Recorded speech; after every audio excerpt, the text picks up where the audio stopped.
सब आसपास के शहर के सब पहुंच गए हैं इधर। भी लगता है कोई भी शहर यहाँ से दूर नहीं है। कोई 2 दिन के लिए, कोई 1 दिन के लिए, सब पहुंच जाते हैं।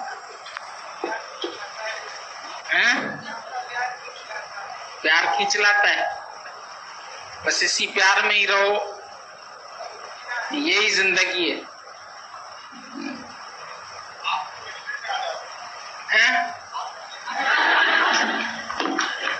वैसे बहाना है ना, बहाना भी तो मिला। कहता होते ही महात्मा गांधी ने आजादी कहाँ कहाँ से आए हैं। बोलते थे जो रोते रोते भंग पिएगा वो रोता ही रहेगा, और जो हंसते हंसते पिएगा वो हंसता रहेगा। तुम लोगों को ज्ञान में कोई कष्ट तो नहीं लगता है? मुश्किल तो नहीं लगता है ज्ञान? उनके साथ प्रेम लगाना औखा है, सौखा हो गया ना। गुरु की कृपा से सब सौखा हो गया। वैसे बहुत औखा था। सब लोग सोचते थे कि बहुत मेहनत करनी पड़ेगी।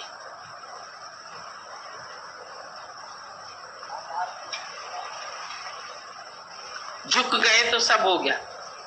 जब भार उठाने वाला झुक जाता है ना, तो एक मन भार उठा लेता है जल्दी से, और ऐसे उठाता है तो नहीं उठा पाता है। जब अहंकार होता है ना, तो तुमको उठाने में दिक्कत होती है। जब ऐसे झुक जाते हो, बोरी पीछे रख ली, तो झुक के उठा लेते हो। गुरु ने झुकना सिखा दिया। अब आराम से कैसा भी बोझा आएगा तुम उठा लेंगे, कोई मुश्किल नहीं पड़ेगी।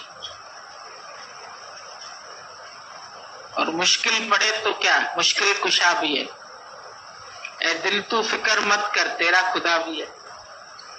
सबका खुदा हो गया, खुदा दोस्त। अभी हर रोज तुम्हारे लिए होली, हर रात दिवाली। हर रोज मौज करो, खाओ पियो, मस्ती में रहो। सारा दिन परमात्मा के शुक्राने गाओ। एक भी घड़ी खाली उसको भूलो नहीं। दादाजी बोलते थे, घड़ी एक भूलते हो तो कल युग हो जाएगा। जिस घड़ी परमात्मा को भूलोगे, उसी वक्त ही मन में कलेश आ जाएंगे। आखा जीवा विसरे मर जावा। गुरु नानक साहब ने बोला कि मैं भगवान तेरी लीलाएं गाता हूं तो मैं जी रहा हूं, यही जीवन है। जैसे इस शरीर से श्वास चलते रहते हैं, तो तुम बोलते हम जीवित हैं, और जहां श्वास रुक जाते हैं वहां तुम मर जाते हैं। तो भगवान के गीत गाते रहो, म्यूजिक बजती रहे, तो जीते रहोगे, नहीं तो मर जाओगे। बचपन में खेल खेलते थे, एक पार्सल वाला राउंड में कुर्सियां डाल देते थे और म्यूजिक चला देते थे, तो एक तकिया या कुछ घुमाते रहते थे। इतनी जल्दी घुमाते थे कि हमारे पास रह न जाए। जिसके पास रह जाता था वो आउट हो जाता।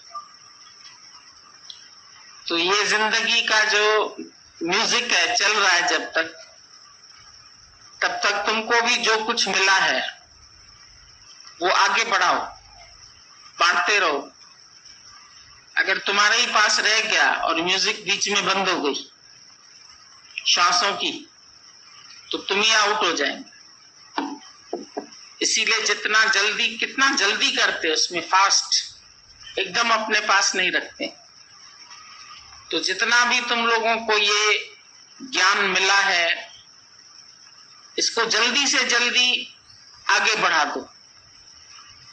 प्रकृति से बहुत कुछ लिया है तुमने, कि शरीर भी प्रकृति है और ईश्वर की भी जड़ चेतन प्रकृति है। सब देते ही रहते हैं। एक दूसरे को, क्योंकि गीता में भी भगवान ने बोला कि जब ये सृष्टि बनाई ब्रह्मा ने तो हर एक को यज्ञ सहित पैदा किया और फिर हर एक को ये यज्ञ करना है। जो यज्ञ किए बिना, देवताओं को दिए बिना खाता है वो चोर है। तो पहले हम लोग समझते थे यज्ञ का मतलब है एक कुंड बनाना है, उसमें लकड़ियां डालनी है, अग्नि जलानी है और आहुति डालनी है उसके अंदर। ये यज्ञ समझते थे, यज्ञ के कुंड बनते थे। अभी भी जब माघ मेला लगता है इलाहाबाद में या कहीं भी, तो बहुत सारे संत लोग आते हैं और सब अपना अपना कुंडियां बना करके यज्ञ करते रहते। तो ये तो बाहरी यज्ञ होता है, लेकिन जैसे बोला प्रजापति ब्रह्मा ने सबको यज्ञ सहित पैदा किया, तो इसका अर्थ नहीं समझ में आता था कि हम लोगों को कौन सा यज्ञ करना है। जीवन सबका चल रहा है। अब यज्ञ का अर्थ होता है देना। जैसे तुम आहुति देते, जो कुछ तुम्हारे पास है वो सब तुमको बांटने के लिए मिला है, देने के लिए मिला है। उसका संग्रह करके नहीं रखो। अगर तुम संग्रह करके मर गए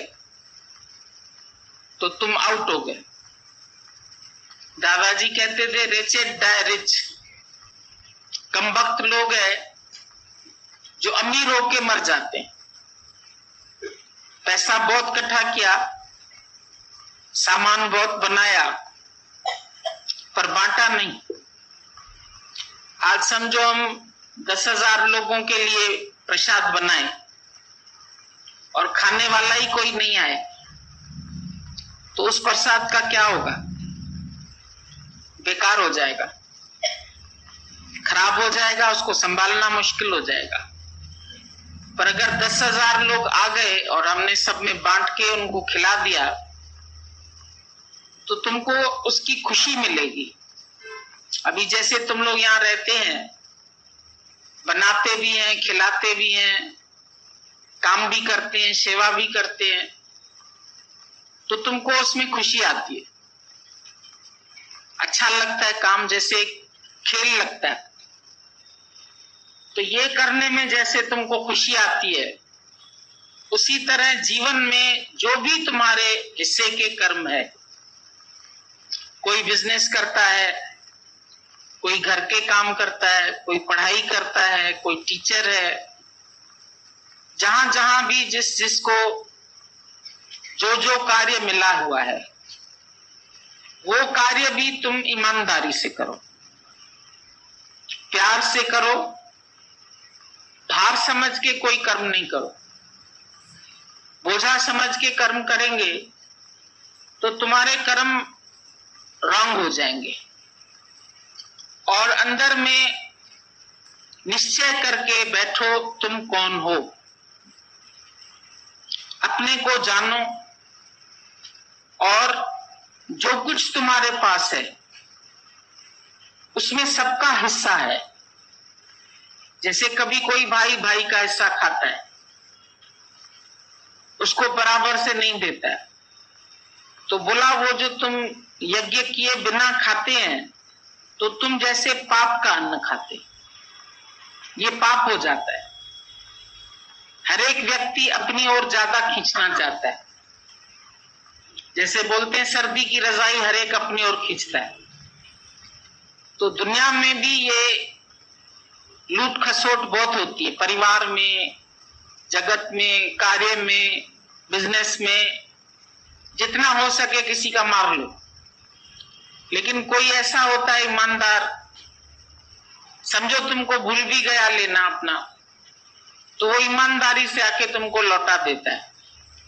तुम्हारा इतना हिस्सा मेरे पास रह गया, ये तुम ले लो, तो तुमको अंदर से कितनी खुशी होती है कि अगला कितना ईमानदार है, मैं तो भूल ही गया था, लेकिन उसने मेरी चीज मेरे को वापस लौटा दी। तो परमात्मा की भी तुम्हारे पास बहुत सारी अमानतें हैं। तुम उसकी अमानत किस तरह से उसको देते हो?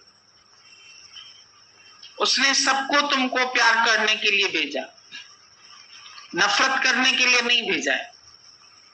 जब तुम नफरत करते हैं तो तुम्हारे हृदय में भी गांठ पड़ जाती है। तो गुरु तुमको इतना पक्का करता रहता है कि तुम्हारे दिल में किसी भी व्यक्ति के लिए नफरत जरा सी भी नहीं होनी चाहिए। नहीं ईर्ष्या रखो, नहीं द्वेष रखो, नहीं किसी से लड़ो, नहीं किसी से झगड़ो। लेकिन हर समय देखो इस जीवन में भी यज्ञ हो रहा है। भोजन तुम्हारे सामने आता है, तुम उसकी आहुति अंदर डालते हैं जठराग्नि में। दादाजी कहते थे मैं खाता नहीं हूं पर मैं हवन करता हूं। अंदर जो हमारे जठराग्नि है उसमें मैं भोजन जब डालता हूं तो इस भाव से डालता हूं जैसे यज्ञ में कोई आहुति डालता है। तो मैं खाता हूं का अभिमान नहीं आएगा। नहीं तो हर व्यक्ति के अंदर अभिमान है, मैं करता हूं, मैं करता हूं, मैं करता हूं, जबकि करण करावन नापे आप। शक्ति ईश्वर की तुमको मिली है, उसी शक्ति से तुम्हारे कार्य हो रहे हैं। तुमको भगवान ने सामर्थ्य दी है, तुम समर्थ हैं, इसीलिए तुम बांटते जा रहे हैं। और जितना तुम बांटते हैं उतना तुम्हारे को और बढ़ा हुआ मिलता है। जो कुछ तुम्हारे पास है उसको गीता भगवान की भी जो लास्ट में वीडियो कैसेट बनी है उसमें बार बार उन्होंने एक ही बात बोली, दो। जो कुछ तुम्हारे पास है दो, लुटाओ। अपने पास रख के संग्रह करके नहीं मरना। वैसे तो भगवान ने सृष्टि का ऐसा चक्र बनाया है कि तुम्हारा अपना ही गृहस्थ है और वहां भी तुम सबको बांटते ही है, अकेले तो नहीं खाते हैं। जो कमाते हैं उसमें भी बच्चों के पढ़ाई के लिए कुछ चला जाता है, कुछ घर गृहस्थ के कार्य में खर्च हो जाता है, कुछ मेहमान आ जाते हैं तो खर्चा होता है। पर कभी कभी मन में तुम्हारे ऐसे ऐसे होता है, ज्यादा हो गया, खर्चा अधिक हो गया, इतना नहीं होना चाहिए।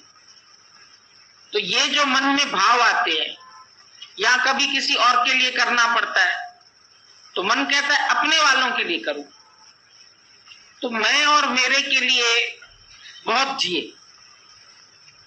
पर जब गुरु मिला तो उसने तुमको निष्काम यज्ञ बताया। ये ज्ञान यज्ञ भी एक महायज्ञ है।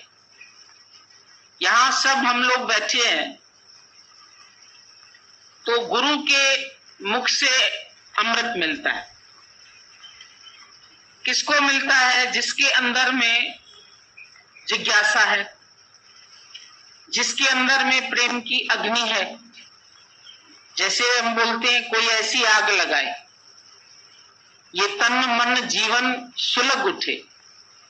तो जिसके अंदर ये जिज्ञासा, ये प्यार, ये अग्नि है, तो अग्नि में फिर गुरु जो डालता है आहुति ज्ञान की, तो ये हो जाता है ज्ञान यज्ञ।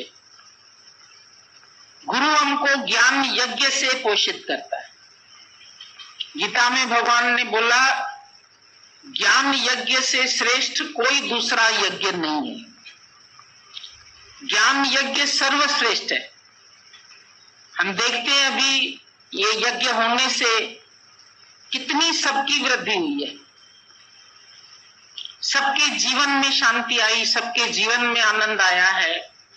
और कैसे अभी दिए से दिया जल के ये प्रेम की अग्नि भी कितनी फैल गई है, और सबके अंदर में ये जिज्ञासा होती है, जाएं देखें, मिलें गुरु से, क्या सुनाते हैं, क्या बताते हैं। इतने इतने लोग भाग भाग के जाते हैं, तो आ जाते हैं वो भी, और फिर जब आते हैं और यहाँ जो वस्तु मिलती है उसको यदि मन मना भाव होकर उठा के ले जाते तो उनके जीवन में भी आनंद आ जाता है। किनका एक जिस जीव बसावे, एक किनके जितना भी ज्ञान किसी के अंदर चला गया, जैसे एक गेहूं का दाना भी कहीं गिरा तो वो बीज पनप जाता है, तो इसी तरह हमारे हृदय में भी एक शब्द, एक अक्षर गुरु का, एक शब्द मेरे प्राण बसत है, मेरे प्राणों में बस गया, और फिर उसी का ही चिंतन, उसी का ही मनन, उसी का ही विचार। बोला तुम्हारा मन सारा दिन किसके लिए सोचता है, जहां भी जाता है तो अंदर में किसके लिए विचार आते हैं, जिसके साथ उसका प्रेम होता है उसकी याद आती। पहले अज्ञान में तुम जाते थे किसी शहर में, कहीं कश्मीर घूमने गए, कहीं फॉरेन चले गए, वहां किसको याद करते थे, वहां अपने बाल बच्चों को याद करते थे। फलाने के लिए फ्रॉक ले जाएं, फलाने के लिए गिफ्ट ले जाएं, इसके लिए शॉल ले जाएं, अम्मा के लिए, बच्चों के लिए ये ले जाएं, पत्नी के लिए ये ले जाएं। तो किसमें मन फंसा हुआ था, मेरे मेरे की याद आती थी, जिसको मेरा बनाया, जिनसे मोह था उसकी ही याद आती है। और अब जाओगे तो किसकी याद आएगी, अब जाते हैं बार बार गुरु की याद आती है, प्रेम की याद आती है, वहां ऐसे हुआ, वहां ऐसे हुआ, वहां ये हुआ, ये लीला हुई, ये ऐसे। तो वहां यहां से जब जाते हैं तो जिसकी याद लेके जाते हो, उसकी याद है, उसकी याद में हम आबाद हैं, अपना बेअभ्यास भूल जाता है, उसके लिए कुछ करके मन में ये इच्छा नहीं होती कि ये भी मुझे दे, निष्काम हो जाते हैं। आज हम जो कुछ भी परमात्मा के लिए करते हैं उसमें कोई मांग नहीं रखो, मांग रखोगे तो व्यापार हो जाएगा। पर जब फल की कोई इच्छा नहीं, काहू फल की इच्छा नहीं बाँचे, केवल भजन कीरत संग राचे। बोला कभी भी किसी में किसी फल की कामना नहीं रखो, परमात्मा में भी नहीं, गुरु में भी नहीं, जिज्ञासु में भी नहीं, सत्संगी में भी नहीं। जब तुम कर्म की फल की इच्छा रखने लगते हो, मैंने इसके साथ ये किया, मेरे को इसका ये फल मिलना चाहिए, तो वो कर्म तुम्हारे सब अशुभ हो जाते हैं, क्योंकि मांग रखी। मिलना तो तुमको वैसे भी है, अगर मैंने फसल बोई है तो काटनी भी मेरे को है, और कटेगी ही, बोई है तो मिलेगी ही। अगर मैं नहीं भी इच्छा करूंगा तो भी मिलेगी, तो फिर मैं इच्छा करके अपने मन को मलिन क्यों करूं। परमात्मा से भी नहीं मांगो, उसने भी तुम्हारा भाग्य बना दिया है पहले से। तुझो भाग छड़ियो थस ठाए, आए आहे सजन में जो आए। हमारा सजन है, हमारा परमात्मा है, और उसने हम सबका भाग्य बना दिया, और उसी भाग्य के हिसाब से हमको सब कुछ बचपन से आज दिन तक मिला है। याद रखो, तुम कभी भूखे नहीं रहे, दिया ही है परमात्मा ने, गर्भ में भी दिया है, बाहर भी दिया है, और आज दिन तक भी तुमको दे रहा है। चाहे रूखा दे चाहे सूखा दे, लेकिन दे रहा है। जैसा जैसा जिसका कर्म, जिसका हिसाब किताब है, उस हिसाब से उसको मिल ही रहा है। फिर मांगे क्यों, मांगन मरण समान। मांगते हो तो तुम फकीर बन जाते हो। चाहे प्रेम की ही चाह हो किसी से भी, हमको पलट के प्रेम मिले, वन वे ट्रैफिक। दादाजी ने बोला love is like an one way traffic. तुम करते चलो, करते, ये नहीं सोचो अगला भी मेरे साथ कर रहा है या नहीं, जिसको मैं चाहता हूं वो मेरे को चाह रहा है कि नहीं, ऐसा हो नहीं सकता। हम तुम्हें चाहें तुम नहीं चाहो, ऐसा कभी ना हो सकता, ऐसा हो नहीं सकता है। जिसकी चाह तुम्हें है, तालिब जैंजी चाह तोखे तैंखे चाह आते जी। बोला तुम तालिब है, तुमको जिस चीज की चाहना है, जिस व्यक्ति के लिए चाहना है, जिससे मिलने की चाहना, उसको भी तुम्हारे से मिलने की चाहना है। इसीलिए ही वो निराकार साकार बन के प्रकट होता है। तुम्हारे हृदय में भी भक्ति रूप होके प्रकट होता है। जब तुम्हारे हृदय में भक्ति है, माना भगवान है, वो भक्ति रूप बन करके तुम्हारे हृदय से प्रकट होता है, जन्म लेता है। जब राजा जनक हल चला रहे थे, उनको बोला था अकाल पड़ने वाला है, तो आप थोड़ा, राजा का भी काम है, थोड़ा कर्म करेगा। तो उसने जब हल चलाया, तो हल चलाते समय उसके अंदर से उसको सीता जी मिली। तो बोला जीवन में भी जब तुम निष्काम कर्म का यज्ञ करते हैं और हल चलाते हैं, यानी कर्म भी होना है शरीर से। ऐसा नहीं है कि तुम बहुत बड़े आदमी हो, तुमको कोई काम करना ही नहीं। कर्म शरीर से नहीं होगा तो ये शरीर तुम्हारा निकम्मा हो जाएगा। पर वो कैसा था, वो विदेही राजा जनक बोलते हैं उसको।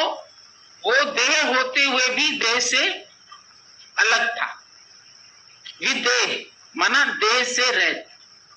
जब तुम भी देह से रहित होते हैं, तभी तुम्हारे हृदय से भक्ति रूपी सीता प्रकट होती है। जब तक देह याद है, जब तक मैं याद है, मेरे याद है, तब तक भक्ति का जन्म नहीं होता है।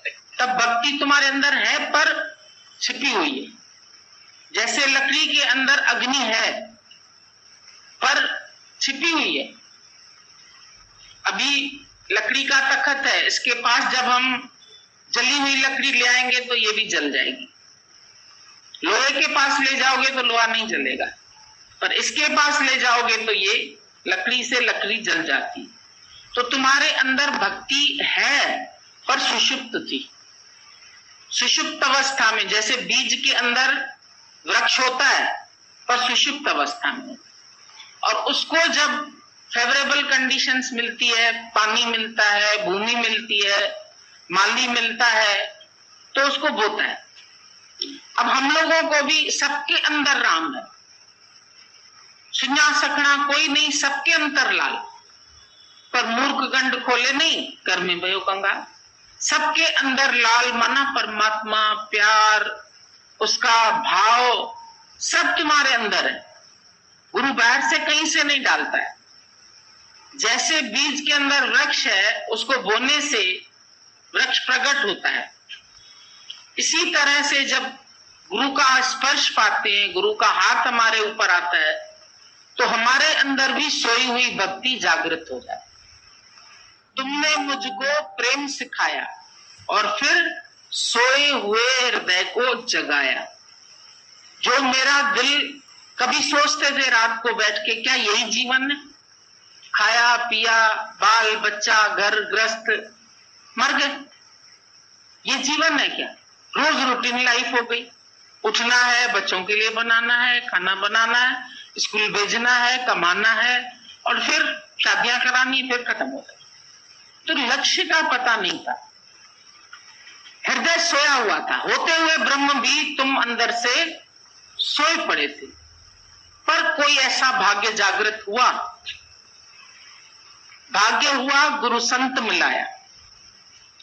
कैसे हमको संत से मिलना हुआ, कैसे सतगुरु का मिलना हुआ? जो अंदर के हमारे भावनाएं थी, प्यार था, वो जागृत हो गया, सोए हुए हृदय को जगाया। उसके बाद एक नई दुनिया में बसाया। वो दुनिया कौन सी है? वो दुनिया है प्रेम की। पहले की दुनिया थी वो मोह की। मोह में दुखी सुखी, लाभ हानि, मान अपमान, यश अपयश, ये झूले मिलते रहे। पर प्रेम में केवल प्रेम। Love is God and God is love. प्रेम ही परमात्मा है। पर प्रेम का पता नहीं था कि प्रेम माना विशुद्ध, जिसके अंदर कोई मांग नहीं है। यहां तक कि हम परमात्मा से भी नहीं मांगना चाहते, क्योंकि वो बिना मांगे ही सब दे रहा है। तुमने कभी मांगा क्या हमको सूर्य की रोशनी मिले, हमको ऑक्सीजन मिले, हमको पानी मिले, हमको ये मिले?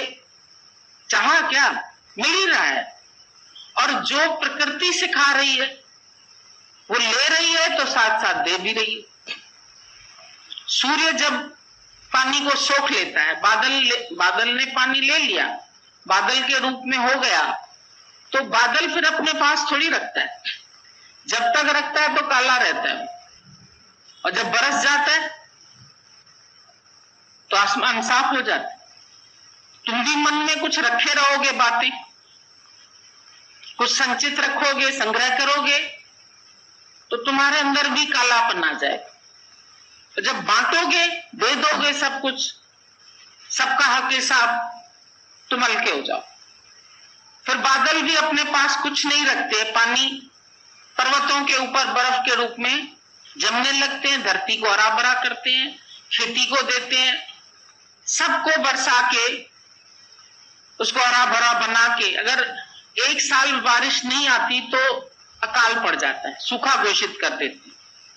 तो ये कुदरत का कितना बड़ा खेल है कि कैसे सब जगह ऐसे बारिश बरस के हरियाली हरियाली हो जाती। सावन में हर जगह लगता है पेड़ों ने नहा लिया, हरे भरे हो गए। और हरियाली से तुम्हारी आंखों में कितनी ठंडक आती। हरियाली जितनी है उतनी तुमको ऑक्सीजन मिलती है, उतना एटमॉस्फेयर तुम्हारे लिए शुद्ध होता जाता है। जो आजकल ये सब बोलते हैं प्रदूषण प्रदूषण, इसमें दिन भर मनुष्य अपने स्वार्थ की, इच्छाओं की गाड़ियां चला चला के प्रदूषण कर दिया, मैं मेरे से प्रदूषण कर दिया। अब उसमें फिर संत जो ये हरियाली ले आते हैं, इससे तुम्हारे मन का भी प्रदूषण खत्म होता है। जो विकार आ जाते हैं, जो मोह आ जाता है, जो राग द्वेष आ जाता है, जो इच्छाएं आ जाती हैं, जो तनाव, आजकल बड़ी बीमारी है तनाव की, टेंशन। जहां देखो टेंशन, जिसको देखो टेंशन, बच्चों का टेंशन, पढ़ाई का टेंशन, घर का टेंशन। अरे छोड़ो टेंशन, बिल्कुल रिलैक्स करो। योगा को बहुत आजकल सम्मान दिया जाने लगा है, और योगा में लास्ट में बोलते 5 मिनट भी शव बन जाओ सिर्फ, तो तुम्हारे सारे टेंशन खत्म हो जाए। अब शव आसन में भी तुम देखोगे कभी तो मन चलता रहता है। सत्संग में भी आते हैं, मन चलता है। मन को बोलो बेटा यहां आए किस लिए हो तुम? घर में बसने के लिए थोड़ी आए हो। यहां जिस काम के लिए आए हो तो यहां ही मन रखो, नहीं तो नींद आना शुरू हो जाएगी। यहां आए हो, यहां मन, घर चल के घर की बात सोच लेना। मन को समझा दो प्यार से, क्योंकि वो बीच बीच में आके तुमको वहां पहुंचा देता है। आना नहीं चाहिए उसको यहां, लेकिन घुस के आ जाता है। इसका भी कोई खेल है कि सत्संगी में लोगों को नींद क्यों आती है, इधर गिरते हैं इधर गिरते हैं। अरे भाई सत्संग में तुम आए किस लिए थे? नींद करने थोड़ी आए। रात को नींद कर ली अच्छी तरह से तो निश्चिंत नहीं सोते ना, चिंताएं कर करके सोते हैं। फिर सपने भी चिंताओं वाले आते हैं, ख्यालों वाले आते हैं। फिर उठते हैं तो फ्रेशनेस नहीं रहती, तो फिर सत्संग में नींद आती। पर अगर तुम्हारी नींद पूरी हो जाए, पूरो खाएं पूरो पैरण पूरी रहत रहा, पूरा पहनना पूरा खाना पूरी रहत, हेमा सुख जी खान। एक्स्ट्रा खा लोगे, ज्यादा खा लोगे तो नींद आएगी। फिर ये लोग कहते हैं नींद आ रही थी गुरुजी, फिर अपने को चिकुटी मार के जगाया। कोई टॉफी खा के जगाते, कोई कैसे जगाते अपने। पर जब गुरु से मन मना होकर सुनोगे तो नींद नहीं आई। जब मन वहां नहीं रहता है, मन कहीं और सैर करने चला जाता है तो नींद आ जाती। इसीलिए गुरु के सामने बैठकर मन मना भाव होके इस ज्ञान का श्रवण करना चाहिए। सुनिए अंधे पावे राह, सुनने से अंधे को भी राह मिलती है। सुनिए फिर मानिए, मानो गुरु की बात को। नहीं मन मानता है तो भी मानो, मानिए, मन रखिए भाव कि भाव है। कोई यज्ञ कोई कर्म नहीं है, कि भाव है। तुम गुरु के प्रति भाव अच्छा रखते हैं, गुरु तुम्हारे प्रति अच्छा भाव है। और ये भाव आने से अंदर में तुम्हारे प्रसन्नता की लहर दौड़ जाती, अंदर वाला तुम्हारा खुश हो जाता है। ये यज्ञ मतलब देना, सब दे रहे हैं, प्रकृति दे रही, बादल देते हैं, फिर पर्वत क्या करते हैं, पर्वत उसको पिघला के फिर नदी के रूप में भेजते हैं। फिर नदी को स्थान मिलना चाहिए, पहले आती है गौमुख से इतनी छोटी होती है, फिर आते आते वो उसको जितनी जगह मिलती है फैलती जाती है। तो तुम्हारा भी प्रेम फैलता जाए फैलता जाए, ऐसा नहीं संकीर्णता, प्रेम में संकीर्णता नहीं रहती है। जहां मन में तुम्हारे संकीर्ण भाव आएंगे वो प्रेम गंदा हो जाएगा, रुक गया, भाव नहीं है, स्रोत नहीं है उसमें, ऐसे अच्छी तरह से बह नहीं रहा है। तो नहीं बह रहा तो कोई कारण होगा, गंगा तो बहती रहती, पानी तो बहता भला, साधु तो रमता भला। तुम्हारा मन भी एक जगह नहीं रुकना चाहिए, किसी में अटक गया, लड़के में अटक गया, लड़की में अटक गया, बेटे में अटक गया, दुनिया में अटक गया। क्यों अटका? अटका तो फिर लटक जाएगा वहीं। घूमो, सैर करो, सारी सृष्टि तेरे लिए, पर मन ना अटका है सतगुरु देव बिना। अगर मन को अटकाना है खाली सतगुरु में अटका, उसको अटकना ही है तो वहीं अटक जाए, बाकी तो कहीं भी अटकेगा तो फिर दुखी सुखी हो जाए। मन जहां अटका वहीं फिर भटक भी जाता है, अपने स्वरूप से हम भटक जाते, फिर माया की चिंताओं में पड़ जाते हैं, फिर जगत वालों के लिए सोचने, जबकि सोचा सोचना वहीं जे सोची लखवार। सोचने वाले ने सोच लिया, लिखने वाले ने लिख दिया। सुन रे बंदा तू क्या सोच, अगर ये तुम्हारे दिमाग में आ जाए मेरा कुछ सोचना धर्म ही नहीं है, thinking is not your real nature, तुम रोगी बन जाते हो जिस समय तुम सोचते हो। तुम्हारी चिंता बढ़ जाती है, तुम्हारा बीपी हाई हो जाता है, तुम्हारे अंदर ख्यालों के चलने से विकार उत्पन्न होते हैं, और विकारों से फिर तेर में फिर झगड़े, फिर लड़ाई। चाहता कोई नहीं है लड़ाई झगड़ा, कौन चाहता होगा लड़ाई झगड़ा, पर मन करवाता है। मेरे तेरे में जब आ जाएगा तो झगड़े शुरू हो जाएंगे, और गुरु तुम्हारे सारे झगड़ों को खत्म करता है, तुम्हारे अंदर से मैं और मेरे की रस्सियों को काटता है, ख्यालों को तुम्हारे शांत करता है। कुछ नहीं सोचो, स्टॉप वंडरिंग। समाधि साथ संगत में बैठोगे तभी तुम्हारा सच्चा सिमरन हो। उपजे चाह भी साधके संग, चाह जो ईश्वर को पाने की, सत्य को जानने की, ये चाह भी सत्संग से ही पैदा हो। उपजे चाह